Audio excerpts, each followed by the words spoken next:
The history of Mark Dooley, the founder of British Racecourses and Sports Betting Tipsters. So Mark, what actually got you into horse racing?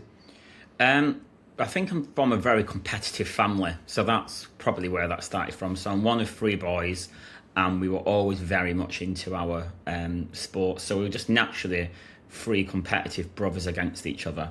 Every year we were allowed to bet on the Grand National, like most probably families in the country, and it kind of stemmed from that. So we used to watch that race, used to get very excited, and then from that we were allowed to have a bet every Saturday, and that kind of stemmed the interests in the racing to start with. We were interested in that, so we'd watch it every kind of weekend.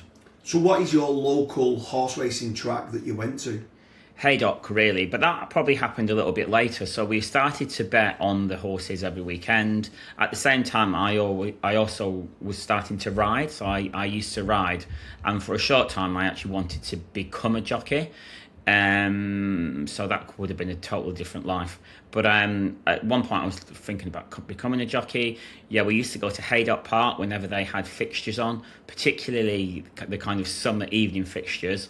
My mum would pick us up from school and we'd go down, and we wouldn't actually go in the main grandstand, but we'd go and sit outside and have like a picnic and take our dog and stuff. And that's where we would go down to the start. We'd kind of chat to the jockeys and just annoy them all down there. But that's how we got close to the action. So it went from watching it on TV to kind of me riding to then us going to the track and seeing it. So it just kind of organically grew. It wasn't like there was one thing. It happened over a kind of 10-year, 15-year period, basically. So as Mark Dooley wanted to be a horse racing jockey, what actually stopped that from happening? I think it was a big leap. I mean, we didn't have any actual connection, right? Apart from a passion, and I was a half decent rider. And I did actually go and had the interview and stuff at the Royal Northern Racing School, and I was going to go. I was all set to go. But then I was a bit young. I was kind of 15, 16, and I was doing my GCSEs, and then I got better than anticipated results in that. So Mum and Dad kind of were like, why don't you just stay on and see what you get in your A-levels, and if you still want to do it after that, you can go and become a jockey. But at the same time, I did all right in those, and life just took a different course. Although I was always interested in racing, I was still betting every weekend. I was still going to the tracks to watch the racing. So I never lost the passion for it, but it just started to go down like a different avenue. And also, I probably wasn't as light. I was tiny when I was 15. I could have rode off any weight I wanted, but as you get a bit older, things change. So with regards to how you then didn't decide to be a jockey, did you ever have any aspirations to be like a horse racing trainer or an assistant trainer of horses, or not really? That just wasn't something I'd kind of thought of. I think the passion just kind of remained, and I started to get more interested in like the breeding side of things, just because when you've been following it for kind of a period of time, like now it's over kind of 35, nearly 40 years of following it. Like a lot of the horses that I remember when I started watching racing in the kind of early 90s or 80s and stuff, you remember those now. You remember certain horses, and you see them on the kind of breeding pages. So that really kind of interests me. But no, I mean, now we actually own racehorses, which kind of felt like a natural route into it as well. So it kind of organically, spread into different areas of racing.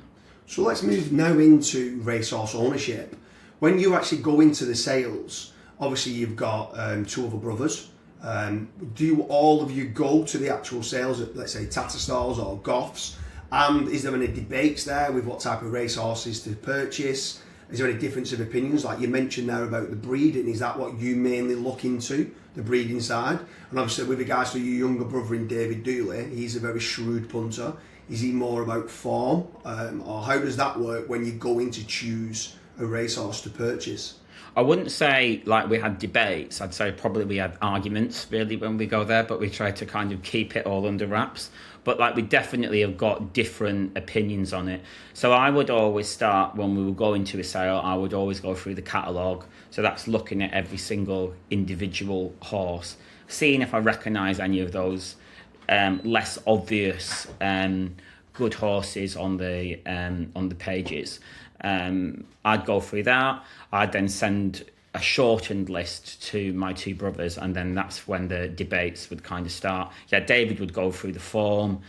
James, the youngest one, is just, we would always try to argue contrary reasons, but somehow we end up with a list of about 10 out of 1,000 or something like that. And then, you know, we've had a bit of luck with them, but it is, you know, you can do all your research and then you've got to say your prayers after that bit as well.